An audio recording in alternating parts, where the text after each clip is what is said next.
Good evening, ladies and gentlemen, and welcome to the Midnight Broadcast Hour. I'm Miss Delaney. Tonight we discuss a powerful wartime film called The Zookeeper's Wife. Based on a true story, this motion picture follows Antonina and Jan Zabinski, a Polish couple who risked their lives to save Jewish refugees during World War II. Set during the Nazi occupation of Poland, this film explores courage, resistance, and survival during one of human history's darkest periods. But just how accurate is Hollywood's version of these events? Our reporters investigated. First, let's turn to Miss Ani for the historical context behind the film. Good evening, listeners. To set the stage for this emotional yet historically significant film, The Zookeeper's Wife takes place from 1939 through the years following World War II. While the movie includes dramatic storytelling elements, it is based on many real historical events that occurred during the Holocaust. The film opens at the thriving Warsaw Zoo in Poland, filled with visitors and exotic animals. However, this peaceful atmosphere quickly disappears when Germany invades Poland. In 1939, the city of Warsaw is bombed, much of the zoo is destroyed, and many of the animals are killed. Antonina and Jan Zabinski, the owners of the zoo, are then forced to cooperate with Nazi officials after the zoo is shut down. Now, Ani, when you say the zoo was shut down, what exactly happened? Excellent question, Delaney. The Germans essentially liquidated the zoo, meaning all operations were stopped and the property was repurposed for the Nazi war effort. The grounds were used to raise pigs and store supplies for German soldiers. At the same time, Jewish citizens throughout Warsaw were being forced into overcrowded ghettos under terrible living conditions. And yet somehow, despite all those soldiers nearby, the Zabinskis still managed to save hundreds of people? They did. Using the empty zoo grounds as cover, Antonina and Jan secretly hid Jewish refugees inside animal cages, tunnels, and even their own home. Jan also worked with the Polish resistance to help smuggle people out of the Warsaw ghetto. The movie follows their dangerous efforts throughout the war, showing both the horrors of Nazi occupation and the bravery of ordinary people who chose to resist. A remarkable story indeed. But how much of the film truly reflected real history? Ms. Shreya investigated the film's historical accuracy. First, let's have a small commercial. Tonight's program is sponsored by the Victory Gardens, helping families support the war effort one tomato at a time. Welcome back to the Midnight Broadcast. Ms. Shreya has been investigating the historical accuracy behind The Zookeeper's Wife. So tell us, Shreya, what did the film actually get right? Quite a lot, actually. One of the film's accurate elements was the portrayal of Antonina and Jan Zabinski. They were real resistance members during World War II who used the Warsaw Zoo to shelter Jewish people from the Nazis. The movie shows them hiding people in animal cages, underground tunnels, and even inside their own home. Historical records like the Yad Vashem and Holocaust archives confirm that these methods were genuinely used. Jan Zabinski was also part of the Polish resistance organization, known as the Home Army, which the film accurately includes. So the zoo itself truly became a part of the resistance effort? Exactly. Another accurate detail was the destruction of the Warsaw Zoo after Germany invaded Poland in 1939. The film's bombing scenes reflect the real German attacks on Warsaw during the beginning of the war. The movie also correctly portrayed Antonina using piano music as a warning signal. Whenever Nazi officers approached, she would play operetta on the piano to alert the people hiding in the basement to stay quiet or hide. This was confirmed through historical accounts and Antonina's personal writings. That's honestly one of the most terrifying details in the movie.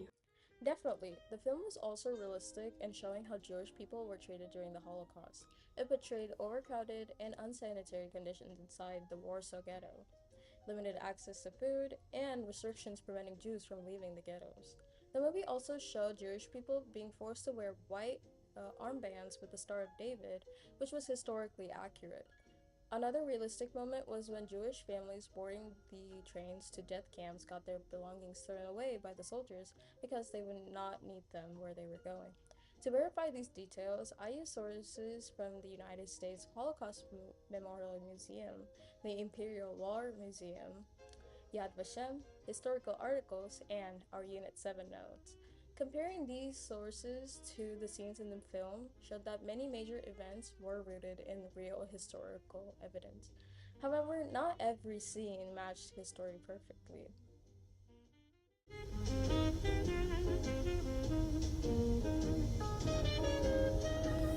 One of the biggest dramatizations involved Dr. Heck, the Nazi zoologist. While he was based on a real person, the film exaggerates his obsession and emotional tension with Antonina in order to build suspense throughout the story. To support this, I found evidence from History versus Hollywood, where historians found little proof that their relationship was as dramatic or personal as the movie suggests. This element was likely added to make the conflict more intense for audiences. So some parts lean more into storytelling than strict history? Exactly. Another major inaccuracy was the timeline.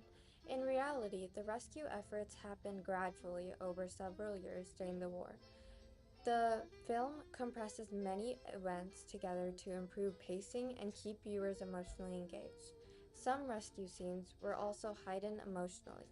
Hollywood added some more suspenseful moments, dangerous close calls, and dramatic confrontations than historical records actually describe. Were there any changes to Antonina's character herself? Yes, the movie portrays Antonina as almost constantly heroic and emotionally fearless. While she truly was courageous, historians suggest the film idealized her character somewhat to strengthen the emotional impact of the story. To identify these inaccuracies, we compared historical timelines, articles from critics, and Holocaust records with scenes from the movie. We found that while some details were changed for dramatic effects, the filmmakers still preserved the core historical message. Even with these changes, the film leaves a strong impact on its viewers. Before we move on to our opinions on this piece of media, let us hear from our sponsor, Parker Pens. Brought to you by Parker Pens, because every important story deserves to be written with the best. Well, listeners, after examining both the historical truths and Hollywood dramatizations behind The Zookeeper's Wife, it's finally time for our own opinions. And I'll admit, this film definitely leaves an impact on its viewers. One thing the movie does very well is create suspense. Even during quieter scenes, there's constantly this feeling that something could go wrong at any moment. Watching Antonina and Jan hide families while German soldiers walked around the zoo kept the tension high throughout the film. However, this is definitely not a lighthearted movie. There are scenes including bombings, shootings, and the suffering of Jewish families during the Holocaust. So while it's meaningful and educational, it may not be the right choice for viewers who are sensitive to intense war imagery. I also think the movie succeeds because it makes the history feel personal. Instead of focusing on battles or politics, it shows how ordinary people risk their lives to help others survive. The emotional perspective makes the story much more engaging for the viewers. And knowing that many of these events were based on real historical records made the film even more powerful for me. The scenes, especially involving the Warsaw Ghetto and the hiding of the Jewish refugees, felt especially impactful because we verified that much of it truly happened. At the same time, the movie sometimes skips through important events pretty quickly, which can make certain parts feel rushed.